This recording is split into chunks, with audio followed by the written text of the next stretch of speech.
जय गुरुदेव। अनंत कोटि ब्रह्मांड नायक सदगुरुदेव के चरणों में कोटि कोटि वंदन, कोटि कोटि प्रणाम। सभी को हर हर महादेव, शंभो शंकर, शंभो शंकर। आज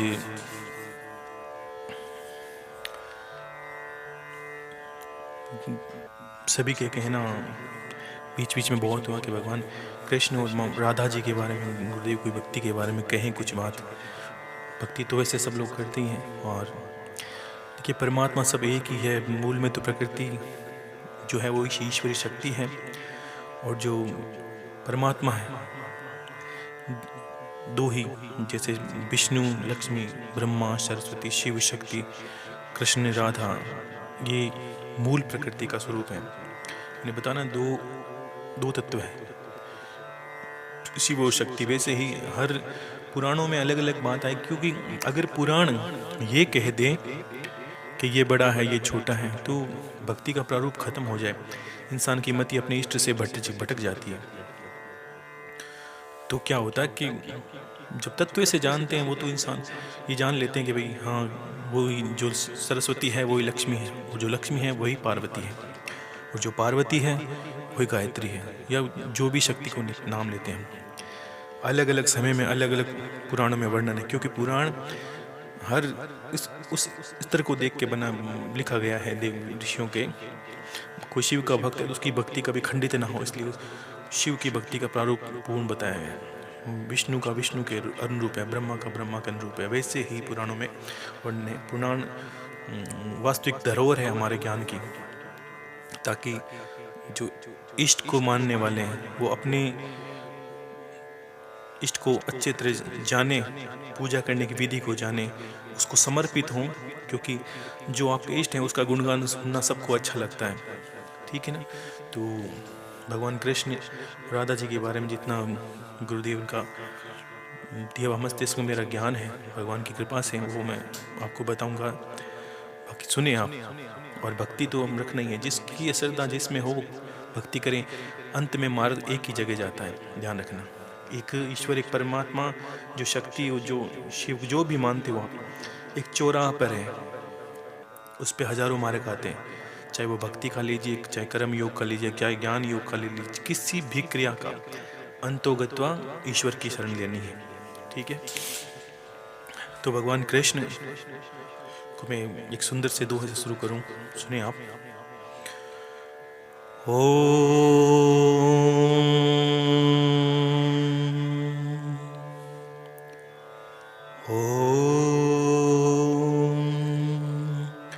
कृष्णाय वासुदेवाय हरये परमात्मने प्रणताय क्लेशनाशाय गोविंदाय नमो नमः। श्री गोविंदाय नमो नमः। जो भगवान वासुदेव जी के पुत्र हैं और शरणागत वत्सल हैं, जो दुखों को हरण करने वाले हैं, ऐसे भगवान कृपालु श्री गोविंद को मेरा बार बार नमस्कार है। देखिए अनूठी है भगवान कृष्ण की भक्ति, और अनूठा है उनका वर्णन। चाहे गीता ले लीजिए, चाहे महाभारत ले लीजिए। अब साथ में नाम चला है कि राधे कृष्ण राधा। अब देखो बहुत लोगों के अलग अलग मत हैं इसको लेकर कि राधा जी कौन हैं, उनकी भक्ति का प्रारूप क्या है, कैसे उनको मानते हैं, या भगवान की उनका विवाह नहीं हुआ, या भगवान का संयोजन के जीवन में अलग अलग रहा, राधा जी का जीवन अलग रहा, भगवान कृष्ण का जीवन अलग रहा। तो कारण क्या है? देखिए ज़्यादा पुराणों में आप जाएंगे तो 18 पुराणों में एक पुराण आता है ब्रह्म वैवर्त पुराण, एक आता है पद्म पुराण। इन दोनों पुराणों में बहुत ब्रह्म वैवर्त पुराण में वर्णन है, और पद्म पुराण में भी थोड़ा वर्णन है कि राधा जी और भगवान कृष्ण का।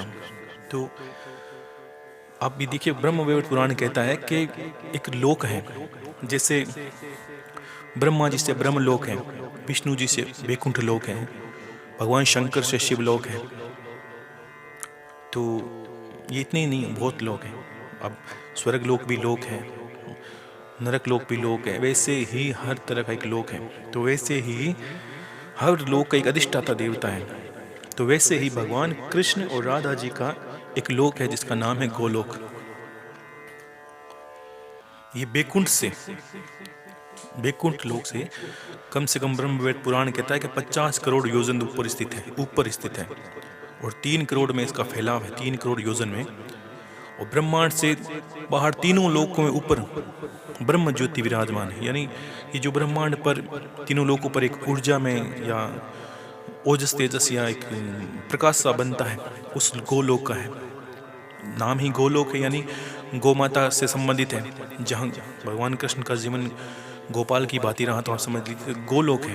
तो उसके अधिष्ठाता जो देवता है भगवान कृष्ण, 2 भुजाधारी चतुर्भुजाधारी भगवान विष्णु है बैकुंठ के अधिष्ठाता, 2 भुजाधारी भगवान कृष्ण है गोलोक के अधिष्ठाता, और उनकी अर्धांगिनी है, उनकी प्रियतमा है भगवान राधा रानी जी।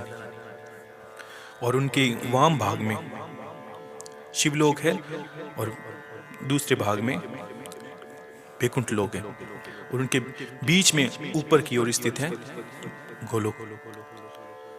अब पुराण यह कहता है कि वहाँ क्या है कि एक बार ऐसी घटना घटी। ब्रह्मवेद पुराण कहता है कि एक बार राधा जी की अनुपस्थिति में भगवान कृष्ण की कोई सखी है। अब जहाँ गोलोक है तो वहाँ 2 तो नहीं, उनके अनुचर भी हैं। जैसे शिवलोक में योगिनियाँ हैं, भैरव जी हैं, वैसे ही भगवान कृष्ण की सखियाँ या गोलोक की जो सेविकाएं हैं, उनमें एक गिरिजा नाम की एक सखी, उसके साथ भगवान बैठे थे। तो राधा जी को क्रोध आ गया और क्रोध के वश राधा जी ने उनको, गिरिजा जी को वो श्राप दिया। वो गिरिजा ही जाके आगे नदी बनी और उससे पहले उन्होंने कहा कि आप दरिद्र ब्राह्मण के घर रूप में जन्म लोगे। वो सुदामा जी बन गए और वापस उनका श्राप था कि आप 100 वर्ष तक भगवान कृष्ण से वियोग सहन करोगे। 100 वर्ष यानी एक आयु होगी, पूरा जीवन हो गया इंसान का 100 वर्ष का, और भूमि पर जन्म लोगे, क्योंकि आपने मुझे श्राप दिया है। भगवान कृष्ण को भला बुला कहा नहीं कहा, कथा जो वेवर्त पुराण किताब कहता है कि भगवान कृष्ण पर आप क्रोध किया, यानी आपने सामान्य मनुष्य की भांति व्यवहार किया भगवान कृष्ण के साथ, राधा जी को कहा।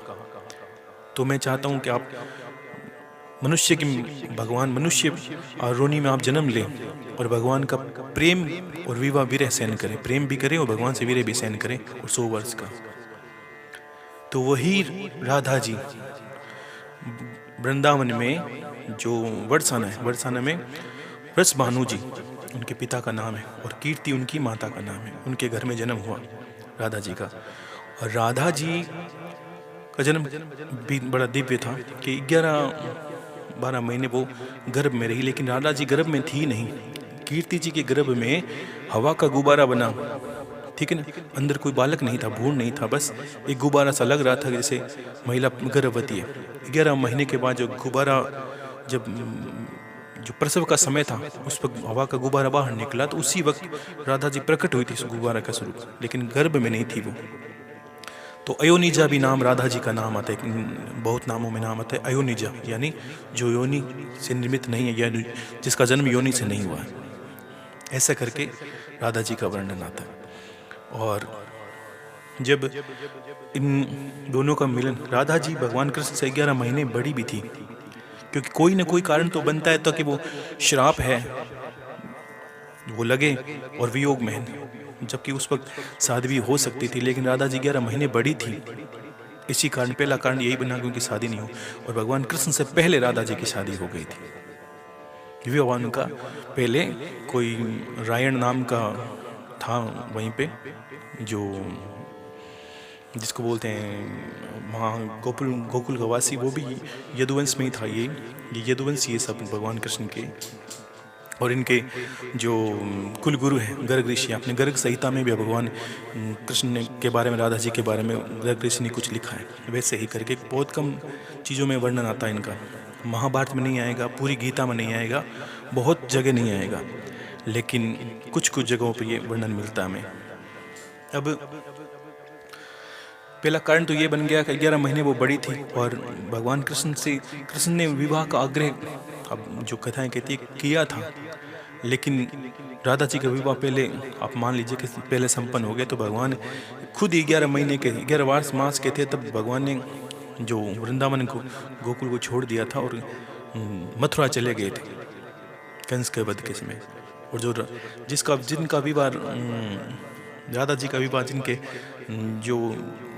जिस इंसान से हुआ था, रायण नाम के इंसान से, तो वो भी कंस की जो सेना थी उनमें एक उनका परिवार का था। तो यहाँ तक वर्णन था कि उनका संबंध भी परिवार के, भगवान कृष्ण के परिवार से ही था।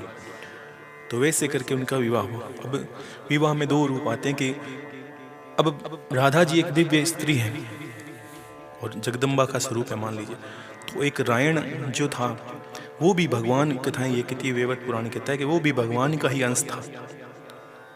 लेकिन ये भी मानना है कि राधा जी ने अपने शरीर को वहाँ पे माया रूपी राधा को उनका विवाह हुआ था और छाया रूपी, क्योंकि उनका छाया रूपी था, मान लीजिए कैसे कि वो योनि से जन्म नहीं ली थी, अयोनिजा थी।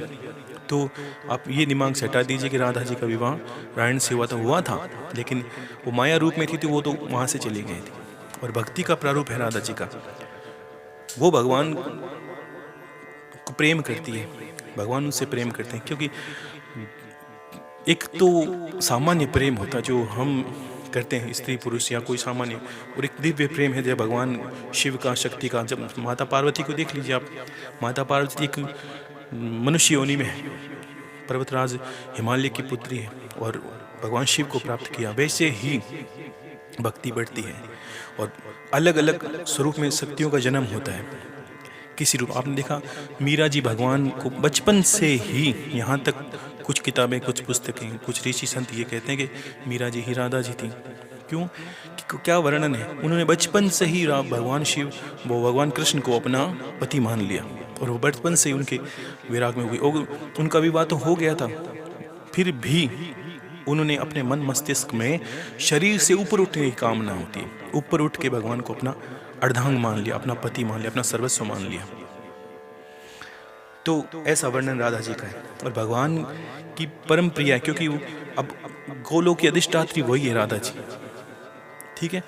और भगवान विष्णु ही शिव, वो कृष्ण का स्वरूप है, या कृष्ण ही शिव का स्वरूप है, ये कृष्ण ही विष्णु का स्वरूप है। तो भगवान का भगवान थोड़ा विरह में आए थे उस वक्त, लेकिन गर्ग ऋषि ने उन्हें ये समझाया कि आपने जिस कार्य है तो आपका जन्म हुआ है प्रभु, आप वो कार्य करें। उसी वक्त भगवान ने राधा जी के विवाह के बाद 11 वर्ष में वृंदावन को छोड़ा था और पीछे मुड़ के वापस नहीं देखा कभी आगे। इसलिए आगे गीता में, महाभारत में कहीं भी वर्णन नहीं आता, पूरी भगवान का विवाह हो गया, भगवान की 8 रानियाँ हुई और उनका विवाह होने सबके होने के बाद भी परिवार सब कुछ हुआ, द्वारिका बसाई उन्होंने, कभी भी राधा जी का नाम नहीं आया, क्योंकि वो उनका प्रेम का कारण था। और उन्हें पता था कि ये वियोग है जो श्रापित है, या श्राप जिसका है वो भोगना है, वो श्राप को पूर्ण करके वो चले गए। वो जानते थे, ये राधा जी भी जानती थी। और जो जिस राधा जी की विवाह रायण से हुआ था, अंत में ये वर्णन आता कि सारे जीवन के नियम निभा के एक बार वो द्वारिका गई थी और जीवन यानी अपना जीवन जीने के बाद, जीवन की अंतिम अवस्था में परिवार के नियम निभा के राधा जी नंद जी के साथ में, वासुदेव जी के साथ में गई थी द्वारिका। और वहाँ जाकर उन्होंने भगवान कृष्ण को देखा, क्योंकि अंतर में तो उनको मानती थी, प्रेम करती थी, जानती संसार से ऊपर। और वहाँ पर उन्होंने एक बार, कथा ये भी कहती कि उनको भगवान कृष्ण ने, और कोई जानता नहीं था वहाँ पर, तो भगवान कृष्ण के उन्होंने एक सेविका के रूप में वहाँ रख लिया था। कहाँ पर? द्वारिका में। और उन्होंने, उनका इच्छा भी यही थी कि जीवन के अंतिम समय वो आप को देखती रहे, निहारती रहे। तब उन्होंने सेविका के रूप में भगवान कृष्ण से आग्रह किया और वहीं रही। और अंत में जीवन जब उन्होंने शरीर को त्यागा, तब भी भगवान कृष्ण के सामने थी। और भगवान कृष्ण के सामने उन्होंने अपनी अंतिम इच्छा प्रकट की कि मुझे बांसुरी सुननी है जो आप वृंदावन में बजाते थे, मैं चाहती हूँ जीवन का अंतिम समय मैं आपको प्रेम में उनको देखते रहूँ। अब देखिए, जो प्रेम बचपन से शुरू हुआ वो वृद्धावस्था तक चला गया, इसका कारण ये सामान्य प्रेम की बात नहीं है जो हम ऐसे प्रश्न कुछ लोग निकाल देते हैं, वो ऐसी प्रेमिका है, वो ऐसे ही। आपकी बुद्धि अलग अलग है, लोगों की जितनी बुद्धि है लोग इतना सोचते हैं। तो भगवान अंतिम में बांसुरी बजाई थी और जैसे ही राधा जी ने अपना शरीर त्यागा, भगवान ने बांसुरी भी तोड़ के फेंक दी थी। ये वर्णन है पुराणों में। तो ऐसे भगवान और राधा जी का वर्णन है। राधा जी साक्षात जगदम्बा का स्वरूप है। जो भी चाहे लक्ष्मी, देखो कारण एक ही कि मूल में प्रकृति है और स्वरूप अलग अलग है। लीला, कल की 2 दिन पहले बात हुई थी लीला का भगवान, तो भगवान और लीला करते रहते हैं। लीला का अर्थ है कि एक खुद होते हैं, एक उनकी शक्ति होती है, एक उनकी योग माया होती है। अब कितने विचित्र विचित्र दृश्य उस वक्त रहे होंगे जब भगवान कृष्ण वासुदेव जी के साथ में टोकरी में वृंदावन मत गोकुल में आए थे।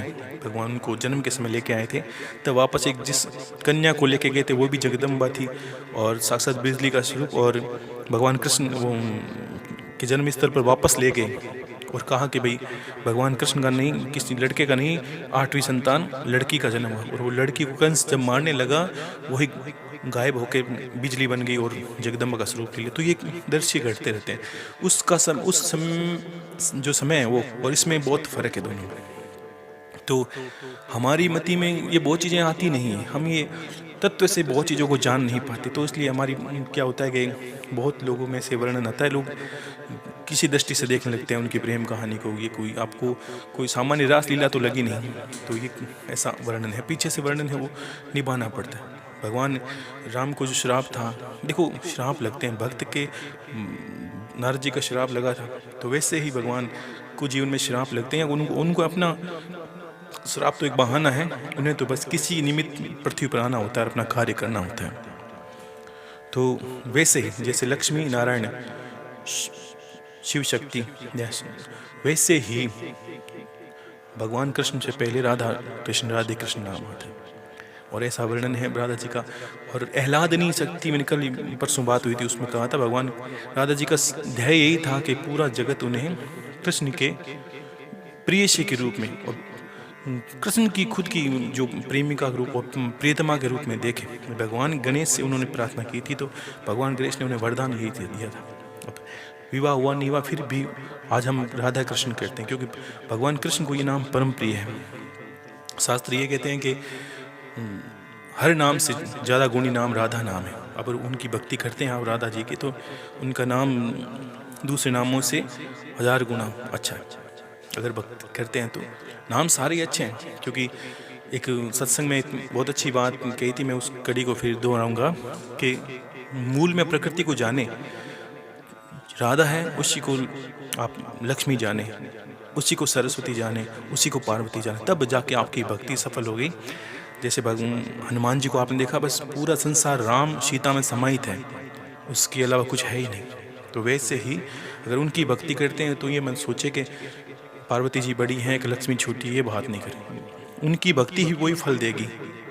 जैसे माता लक्ष्मी को पूजते हैं तो विष्णु भगवान भी प्रसन्न होते हैं, पार्वती माता को पूजते हैं तो भगवान शिव भी प्रसन्न, वैसे ही राधा जी के नाम से भगवान कृष्ण भी प्रसन्न होते हैं, वैसे ही उनका स्वरूप है। वो सत्संग में फिर कहूँ, आप सुनिए। जय अम्बे जगदम्बे मात भवानी, जय अम्बे, जय अम्बे जगदम्बे मात भवानी, जय अम्बे, दुर्गति नाशिनी दुर्गा, जय जय काल विनाशिनी काली, जय जय, दुर्गति नाशिनी दुर्गा, जय जय काल विनाशिनी काली, जय जय, उमा रमा ब्रह्मणि, जय जय, राधा रुक्मणी सीता, जय जय, उमा रमा ब्रह्मणि जय जय, राधा रुक्मणी सीता जय जय। जय अम्बे जगदम्बे मात भवानी जय अम्बे।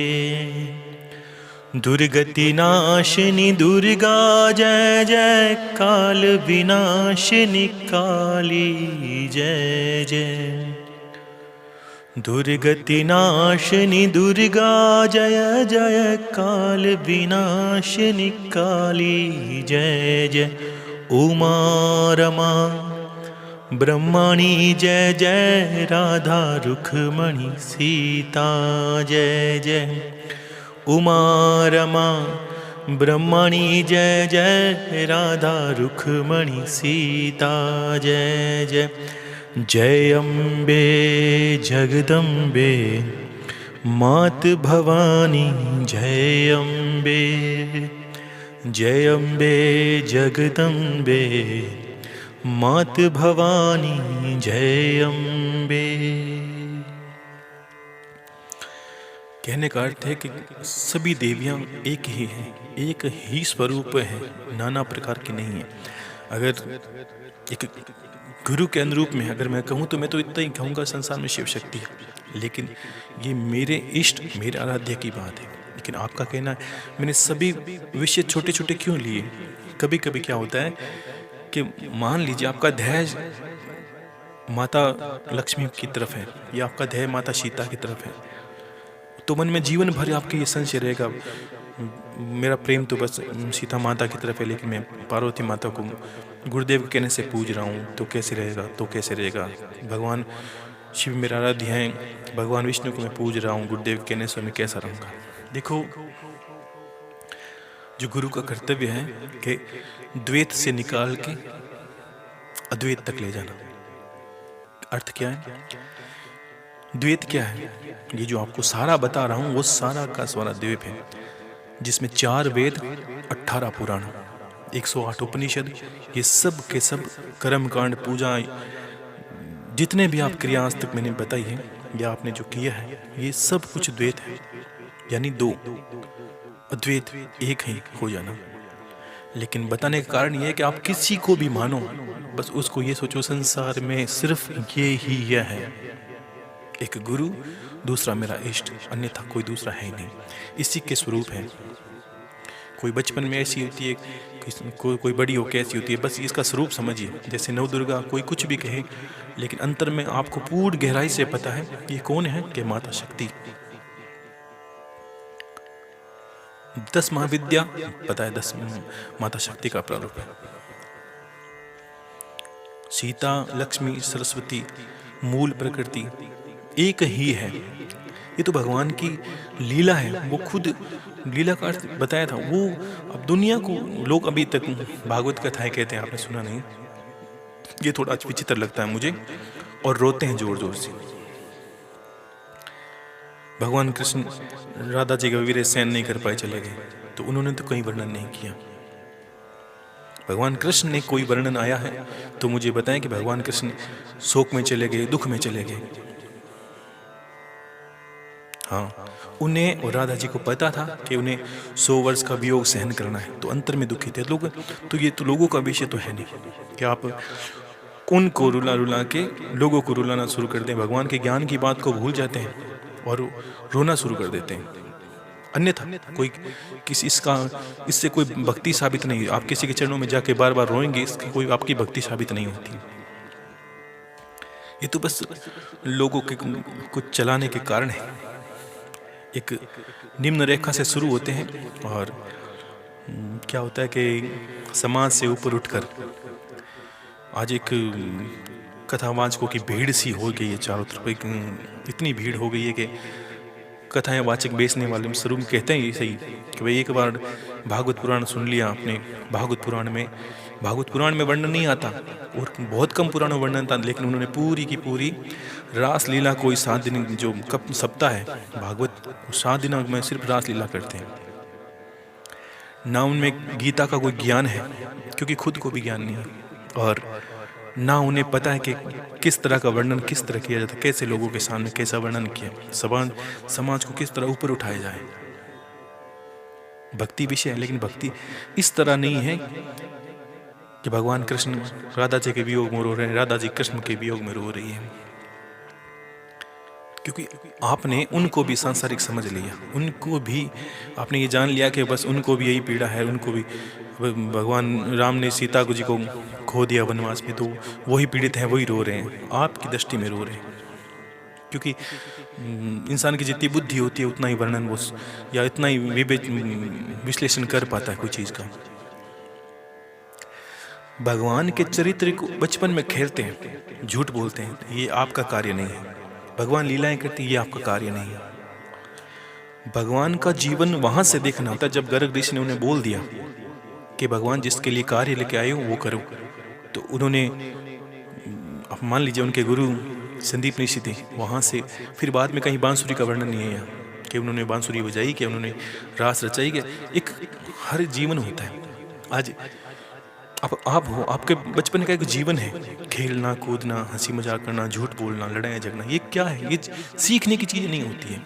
आपकी आयु एक स्तर पर जाकर ज्ञान को धारण करती है, उसके बाद आपका जीवन है।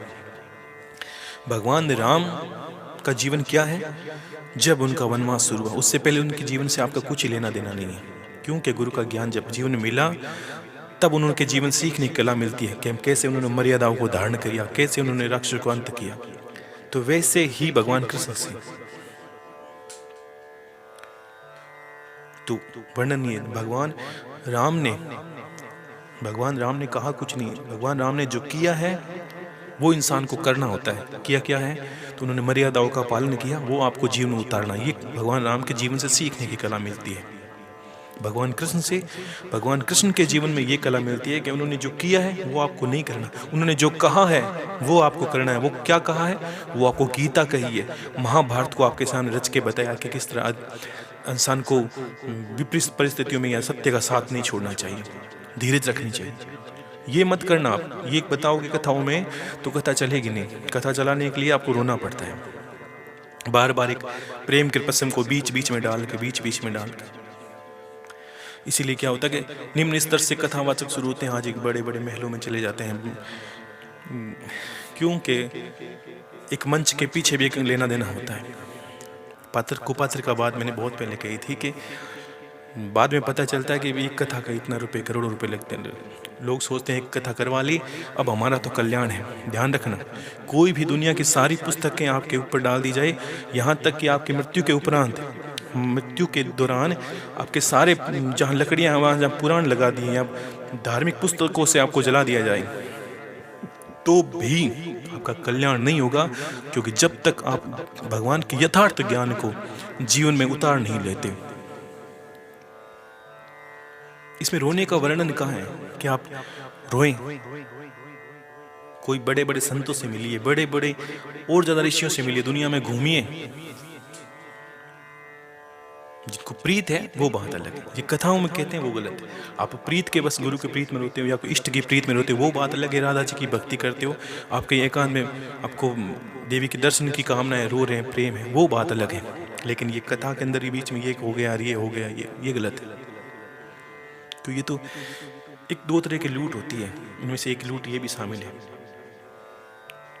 तो यथार्थ को जानना होता है। कोई भी आपको मूल प्रकृति को जिस दिन जानोगे, गुरु का ज्ञान का अर्थ है कि आपको द्वैत को मिटा के आपको अद्वैत की ओर ले जाए, आपको अंत में यही ले जाए। बस यही मूल ज्ञान है जो धारण करना है, चीज़ों से बाहर निकलना है। जो बताई वो क्रियाएं एक समय तक आपके जीवन का सहारा बनती है, क्योंकि मैंने बताया कोई दीपक विधि से आपका कार्य होगा। क्यों? कि जीवन भर आपको यही करना है कि अपने कार्य संपन्न करने। ठीक है, अपने कार्य करते रहें और धीरे धीरे बाहर निकलना है, परेशानियों से निकलना है। क्यों? कि आपको परेशानी मानोगे, जानोगे, तब तक क्रिया करते रहोगे। कोई विधि तब तक करते रहोगे जब तक आपको ये लगेगा कि सुख दुख की भाषाएं, ये सुख दुख जिस दिन एक हो जाएंगे उस दिन आपको सच्चे ज्ञान की जो प्राप्ति है वो उस दिन होगी। अन्यथा 33 कोटि देवी देवता है, हर देवता के पीछे एक देवी का वर्णन है। और उसी देवी के बारे में यही कहा गई, वो ही देवी सर्वे सर्वा है। ये बात बहुत पहले गुरु गीता में आ गई थी कि भगवान शंकर, आपने देखा होगा कि भगवान शंकर की माता पार्वती ने पूछा कि भगवान किसकी आराधना करें, किसकी पूजा करें, तो भगवान ने एक पुराण सुनाना शुरू कर दिया। तो भगवान तो अपना कार्य कर रहे थे, कोई बड़ी बात, क्योंकि वो सामने वाले की दृष्टि होती है, सुनने वाले की। हर कोई भक्ति, मैंने कहा, उसी जगह पहुंचाती है, चाहे वो राधा जी की भक्ति, राधा ही कृष्ण है, कृष्ण ही राधा है, यही मानना आपको। तो ऐसे ही भावना करके भक्ति करनी होती है, और जिसको पकड़ लिया उसको छोड़ना नहीं है। भक्ति का गुण है कि इष्ट को पकड़ लिया, बस उसके पीछे अब रोते हैं, विरह में जाते हैं, वो बात अलग है, वो मान्य है, वो सर्वथा सत्य है। आपको पता है कि आपको माता जगदम्बा का प्रीत है और नित्य उपासना करते हैं, कुल देवी से प्रीत है, उपासना करते देवी का दर्शन नहीं होता, फिर आपको करुणा होती है, अंदर प्रेम उमड़ता है, रोना आता है, विरह की इतना सही नहीं जाती, ये आपका प्रेम सत्य है। मीराबाई की बात है, मीराबाई से आप भक्ति सीख सकते हैं, स्त्रियां भक्ति मीराबाई की तरफ सीख सकती है। तो भगवान शरीर से आपको करना क्या, भक्ति क्यों करते हैं? ये शरीर के लिए नहीं करते, शरीर के अंदर जो शरीर है उसके लिए करते हैं, आत्मा, उस आत्मा के कल्याण के लिए करते हैं। तो ईश्वर क्या है? ईश्वर परमात्मा है, परम आत्मा, और हमारे शरीर में विद्यमान आत्मा है। इस शरीर का वो भी क्या करेगा? राधा जी का शरीर है तो भी नाश हुआ, भगवान कृष्ण का शरीर है तो भी नाश हुआ। तो ये शरीर जो है, जो हमारे पास इंद्रिय हैं, इनका यही काम है, भोग, और इनका अंत होगा। कोई फर्क नहीं पड़ता कि भगवान का शरीर है चाहे मनुष्य का, इनका अंत निश्चित है। और जो दिव्य प्रेम है वो भक्ति का है, मीराबाई की बात है। फर्क नहीं पड़ता कि किस कुल में ब्याही है, कहाँ बैठी है, कैसी परिस्थितियों में बैठी है, दुनिया भर विरोध चलता है, फिर भी मीराबाई तो भक्ति करती है। तो इंसान को भक्ति, भगवान या भक्त के जो पद चिन्ह है उनके पीछे चलना होता है। इसलिए कथाएं भी इसलिए होती है कि कथाओं से जो मूल सार है वो उठाना है। ऐसा नहीं कि बहुत सारी पुस्तकें उठा ली, पर मूल पढ़ना है, मूल सुनना है, मूल को जीवन उतारना है। मूल को जानोगे सब जान लोगे। और अपने जो द्वैत है, ये सही है कि वो सही है, सब सही है, सब कुछ सही है, मूल में एक ही है। ये तो प्रेम के बस दो है। प्रेम है कि भगवान को प्रेम ही हुआ, अकेले उनको संसार की रचना हुई तब कितना पुराना वर्णन आता है कि भगवान से अकेले से बैठा नहीं गया, अकेला रहा नहीं गया, तब उनके प्रेम के बस उन्होंने कामना की कि एक हो हम बहुश्यामी, मैं एक हूँ, अनंत हो जाऊं। तो आप मूल में ये जानोगे, आपके अंदर ही वही कृष्ण का रूप है, आपके अंदर ही वही राधा का रूप है। अंत में यही प्रकट होता है, जो आत्मा है वही परमात्मा का आभास कराती है, और वही परमात्मा है, ना वो स्त्री है और ना पुरुष है, ना वो राधा है ना कृष्ण है। द्वैत का ज्ञान आए, अद्वैत का आएगा तब आपको चलेगा कि कुछ है नहीं, कुछ भी नहीं है, ये तो भाषित हो रहा है, हमें अनुभव हो रहा है, क्योंकि संसारी दृष्टि है तो हमें अलग अलग दृष्टि लगती है। मूल में जाओगे तो आपको पता चलेगा, आप और जितने भी आपके पास वाले हैं, सब के अंदर एक ही ज्योति विराजमान है।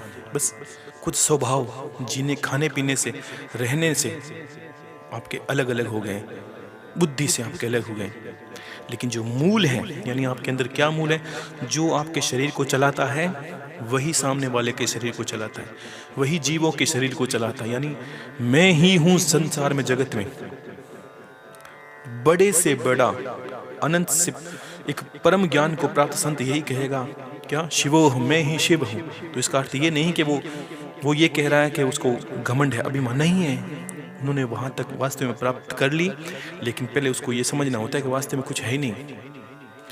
जब मूल में खोजा तो मैं ही मिला, कुछ था ही नहीं बाहर।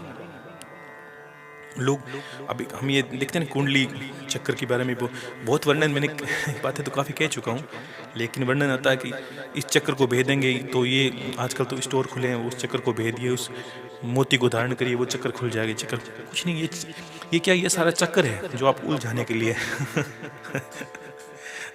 ये जो चक्कर है वो आपको घन चक्कर बनाने के लिए है, बाकी कुछ नहीं। बाकी आपको द्वार है, कभी अपने भगवान सूर्य के बारे में मैं कहने वाला था, आगे कहूँगा आपको किस तरह क्या है। आपने कभी गायत्री को जाना है तो ये देखिए एक शब्द आता है कि भू भुआ स्वः मह जन तप और सत्य। ये क्या है? ये लोक है। अब 7 चक्र हैं और 7 ही लोक हैं, तो ये लोक क्या है? तो ये इस लोकों को आप जानोगे तब जानोगे कि वास्तव में शरीर के अंदर ही, बाहर तो कुछ जाना ही नहीं है। शिव भी, शिवलोक भी शरीर के अंदर ही, सब कुछ अंदर ही अंदर भरा पड़ा है। लेकिन जब तक बाहर घूमेंगे, ये ठीक तृष्णा वैसे ही है कि इस भगवान को समझे कि उस भगवान को समझे, इसको जाने कि उसको जाने। भगवान ने इतने रूप इसलिए लिए कि सबके पसंद हो गए, तो भी इतनी छूट दे रखी है। इसलिए मैंने सभी रूपों के अलग अलग कोशिश कर रहा हूँ, जितना हो सके जानता हूँ उतना आपको वर्णन करके बताऊं।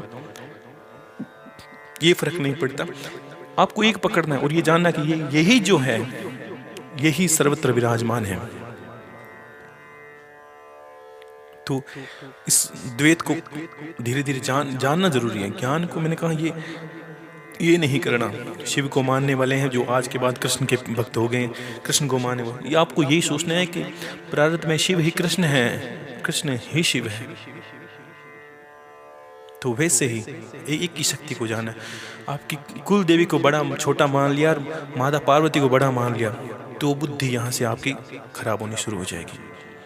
कुल देवी को छोटा मान लिया और कालिका माता को बड़ा मान लिया, तो आपकी बुद्धि फेर में चढ़ी जाएगी, आपको कुछ नहीं मिलेगा। तो ऐसा कभी नहीं करना। एक ही है, इसके नाना रूप है, इसकी माया है। तो माया भगवान ने क्या, अपनी माया चारों तरफ आपके बिखरी, तब भी तो माया से पार जाके ही कोई संत बनता है, पार जाते ही कोई भक्त बनता है। और जो माया में उलझा रहता है कि ये वो है, ये वो है, ये वो है, ये वो, इसका अलग कर लीजिए, उसका अलग कर लीजिए, तब तक उसकी बुद्धि में फेर है। आपको सिर्फ बताने का कारण यही रहता है कि आप जाने, धीरे धीरे आपके संशय खत्म हो। आपको कहने के बाद मैं खुद ही कोशिश करता हूँ, पूरी बात इसलिए कहता हूँ कि जाने और संशय भी खत्म हो कि हाँ, जो राधा जी हैं वही लक्ष्मी जी है, और जो लक्ष्मी जी है वही पार्वती जी है। तब ही यही एक अंत मार्ग है जो आपको ईश्वर तक पहुँचाएगा, ये आपकी गति का कारण बनेगा। नहीं तो हमने संसार में जैसे मनुष्यों को देखते हैं वैसे देवताओं को देखना शुरू कर दिया। ऐसा नहीं करना। सुने, महिमा सबकी सुननी चाहिए, वो भी भगवान का रूप ही है। जैसे ठीक पे एक बच्चे का स्वरूप अलग होता है, उसकी जवानी अलग ही है, बचपन का खेल हमें सब याद रहता है। हमें पता है कि जो हमारा बच्चा है आज बड़ा कलेक्टर बन गया, लेकिन एक दिन इसका बचपन था, इतना अच्छा खेलता था, वो भी प्रेम, लेकिन वो आपको पता है कि वो बच्चा वही कलेक्टर है, वो एक ही है। एक दिन बच्चा था, फिर युवा हुआ, फिर उसके बड़े होने दिन आए, अब शादी हो गई, अब विवाह हो गया, उसके अलग अलग रूप है।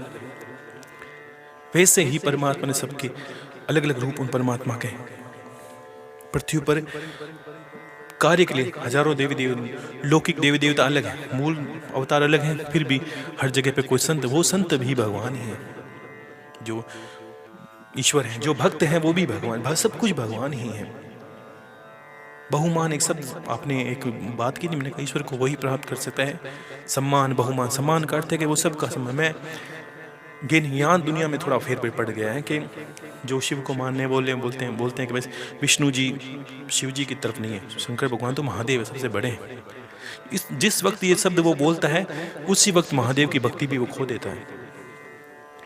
और विष्णु के भक्त हैं, वो सोचते हैं कि नहीं शिव के भक्त तो अलग हैं, उसी वक्त वो शिव की भक्ति भी खो देते हैं या विष्णु की भक्ति भी खो देते हैं। क्योंकि पहले सम्मान का अर्थ क्या है वो बता दिया है आपको अमृतवाणी में बहुत पहले ही। लेकिन सम्मान का अर्थ ये सबका सम्मान, उसके बाद एक सम्मान और बहुमान, पहले सबका सम्मान और फिर बहुमान, सबको अपना इष्ट जानना। राधा जी आप कुछ भी दृष्टि से देखो, मैं तो ये सोचता हूँ हाँ राधा जी ही पार्वती जी है, वही लीला कर रही है, और कृष्ण भगवान है वही शिव जी है, वही लीला कर रहे हैं, तब जाके मेरी भक्ति सार्थक होगी, नहीं तो हो ही नहीं सकती। क्योंकि फिर आपको आनंद आने लगता है, क्योंकि आपके मन के फेर खत्म हो गए, आपके अंदर जो जिज्ञासा थी वो खत्म होने लगी, आपके अंदर जो कचरा भरा पड़ा था वो निकल गया, आपको सब साफ दिखने लगा, बस ईश्वर ही है, खेल करता रहता है।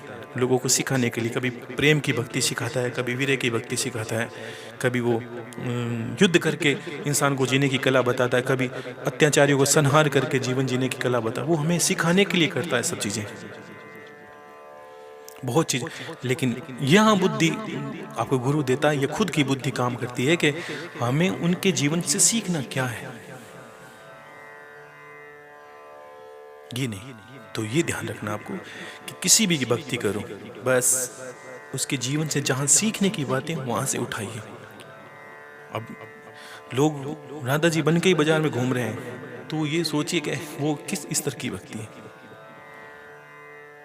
शिव जी को माने तो चिलम लगा ली, गांजा लगा लिया, कपड़े वैसे पहन लिए, बड़ी जड़ाएं कर ली, नहाए नहीं, बबूत बहुत लगा ली, अपने आप को मान ले बस शिव ही है, बहरूपयोगी बात है।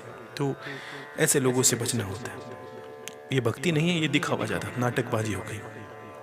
यथार्थ भक्ति नाम है सत्यम शिवम सुंदरम, जो सत्य है वही शिव है, और जो शिव है वही सुंदर है, यानी जो सत्य ही शिव है। तो साधारण साफ शब्द है, भक्ति सीधी सादी होनी चाहिए, दिखावा बिल्कुल नहीं है, किसी चीज़ की बनावट नहीं है, जो है सो कह दिया, बस यही भक्ति है। भगवान के सामने जाके ये समर्पण करते हैं सत्य भाव से, हे प्रभु जो है जैसी है मैंने समर्पण कर दिया, बस मैं तो अपनी हाजिरी बजा सकता हूँ प्रभु, मेरे पास देने के लिए कुछ नहीं। जैसे अंतरात्मा में तूने मेरे ज्ञान डाला वो मैंने कह दिया, जो तूने बुलवाना चाहा मैंने बोल दिया, जैसा मेरे हाथों से होता है मैं करता हूँ पूरी क्षमता से, मेरे मन में कोई चोर नहीं। तब जाके ईश्वर भक्ति स्वीकार करता है। अन्यथा तो आप सोचोगे कलयुग में तो करोड़ों संत हो गए, करोड़ों भक्त हो गए और दुकानें खुली गई। किस तरह परमात्मा की प्राप्ति हो उसके लिए भी आपकी दुकानें खुली है। किस तरह आपकी कुंडली जगह जब कुंडली शक्ति को जानते हो तो ये नहीं समझते कि वो क्या है कि बस नागिन है, एक सांप है उल्टा लटका बना, मैं देखता हूँ बनाते हैं लोग उल्टा लटका हुआ सांप है, उसको जगाना है, ऐसे वो जगेगा।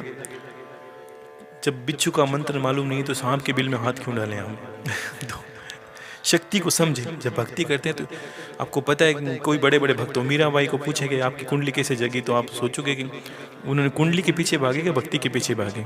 कबीरदास जी को पूछोगे, रविदास जी को पूछोगे, कोई वर्णन है कोई पुस्तकों में लिखा कि हमने कुंडली जगाई अपनी। ये फेरे हैं, ये बढ़ेंगे और ज़्यादा होंगे, तो कलयुग का नाटक है, बढ़ता रहता है। दुनिया को किस तरह ठगा जाए ये लोगों को पता है बस। तो आपको भक्ति करें, आनंद ले, बस कितना अच्छा है। आप कृष्ण को मानती है तो उनको पूजे रोज। उस दिन कितना अच्छा दिन था जिस दिन आपको बैकुंठ चतुर्दशी के दिन कितना प्यारा लगा। मुझे आनंद अभी तक मस्तिष्क गया नहीं कि भगवान कृष्ण है वो उनके नाम से पूजा कर रहा हूँ, क्योंकि वो उन्हें पता है कि वो एक ही है। वही खुश होते हैं कि हाँ शिव शक्ति को मानते हो तो आप जानते हो आदि उनका शरीर आधा शक्ति का है, आधा शिव का, वैसे ही स्वरूप सबके हैं। अब क्या भगवान कृष्ण राधा जी बने तो आप भी राधा जी बन के बाजार में कपड़े पहन लिए घूम लिए नाच करने लगते हैं। इससे भक्ति की कोई सार्थकता नहीं, तो पागलपन है, इससे मिलना जिलना कुछ नहीं। ठीक है, तो हर हर महादेव, शंभू शंकर, यथार्थ को जाने, यही मेरा कहना है। और जय गुरुदेव।